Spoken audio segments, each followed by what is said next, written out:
नवाज की शान ये थी, अजमेर धरती पे तशरीफ लाए हैं। पृथ्वीराज ने सर के बालों से पैर के नाखून तक का जोर लगा लिया कि कैसे इस फकीर को निकाल दिया जाए अजमेर से, कैसे इस फकीर को भगा दिया जाए अजमेर से।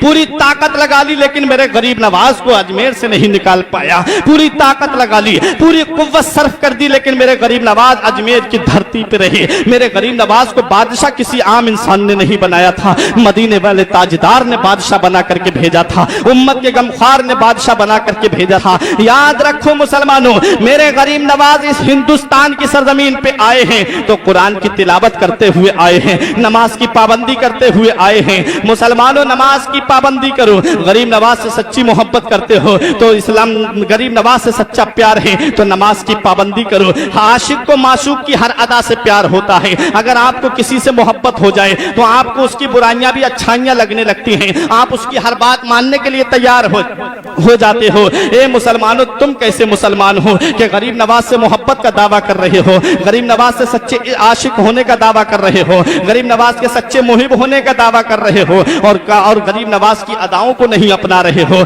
गरीब नवाज ने नमाजों की पाबंदी की, तुम भी नमाजों की पाबंदी करो। गरीब नवाज ने हुजूर सल्लल्लाहु अलैहि वसल्लम की सुन्नतों पे अमल किया, तुम भी गरीब नवाज रजी अल्लाह तआला अन्हु की मोहब्बत में रसूल की सुन्नतों पे अमल करो। गरीब नवाज ने कैसे इस्लाम की तबलीग की है, गरीब नवाज अजमेर की धरती पे इस्लाम की तबलीग कर रहे हैं। पृथ्वीराज चौहान जब परेशान हो गया, तैयार किया। आखिरी बात बता करके रुखसत हो रहा हूं। उसने कहा कि अगर तुमने हिंदुस्तान की सरजमीन से, अजमेर की धरती से खासकर इस फकीर को निकाल दिया तो मैं तुम्हें अपनी आदि बादशाहत दे दूंगा।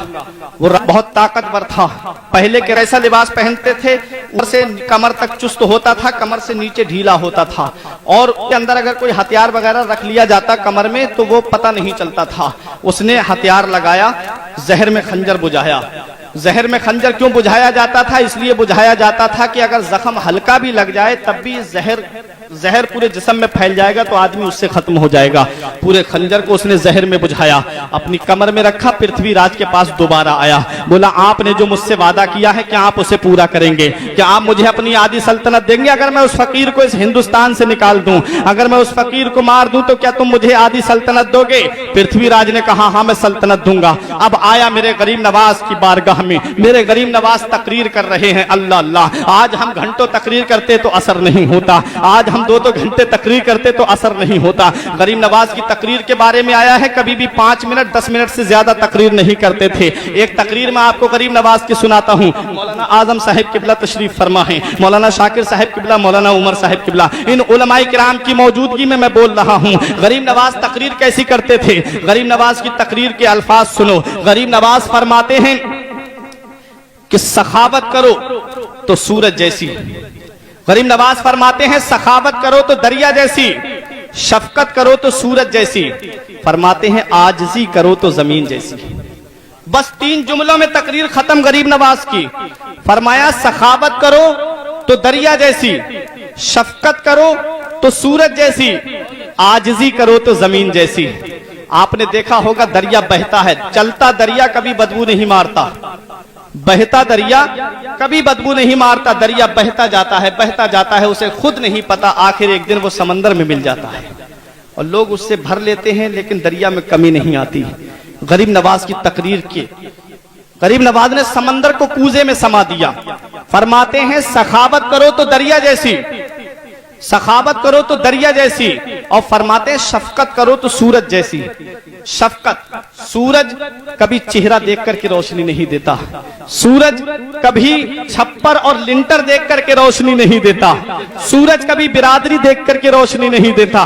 गरीब नवाज फरमाते हैं शफकत करो तो सूरज जैसी, सूरज कभी छोटा और बड़ा देख करके रोशनी नहीं देता, बल्कि जितनी रोशनी अमीर के घर में होती है उतनी ही रोशनी गरीब के घर में होती है, जितनी रोशनी बच्चे के घर में होती है उतनी ही रोशनी बड़े के घर में भी होती है। गरीब नवाज फरमाते हैं आजिज़ी करो तो जमीन जैसी, जमीन के ऊपर कोई गड्ढा खोद रहा है, जमीन के ऊपर कोई गंदगी कर रहा है, जमीन के ऊपर कोई पानी बहा रहा है, जमीन के ऊपर कोई महल बना रहा है, जमीन के ऊपर कोई छप्पर छप्पर बना रहा है, लेकिन जमीन किसी से कुछ नहीं कह रही है। गरीब नवाज फरमाते हैं आजिज़ी करो तो जमीन जैसी। ये तकरीर गरीब नवाज की खत्म होती है। लोग गरीब नवाज खुद भी रोते थे और सुनने वाले भी रोया करते थे। गरीब नवाज रजी अल्लाह तआला अन्हु की तकरीर सुनने वाले भी तो होते थे। ख्वाजा कुतुबुद्दीन बख्तियार काकी, बाबा फरीदुद्दीन गंजे शकर, हजरात गिरामी बड़ी बड़ी हस्तियां तकरीर सुना करती थी। गरीब नवाज की बारगाह से सब लोग तकरीर सुन करके जाने लगे। वाकया सुन लीजिए। गरीब नवाज ने फरमाया, जब वो नौजवान जाने लगा, आपने फरमाया तुम जिस काम के लिए आए थे वो अपना काम भी कर लो। गरीब नवाज ने फरमाया तुम जिस काम के लिए आए थे वो अपना काम कर लो। उसने कहा हुजूर मैं तो तकरीर सुनने आया था। आपने फरमाया नहीं, जिस काम के लिए आए थे वो काम कर लो। इसने कहा हुजूर मैं किस काम के लिए आया था? इसने कहा हुजूर मैं किसी और काम के लिए नहीं आया था।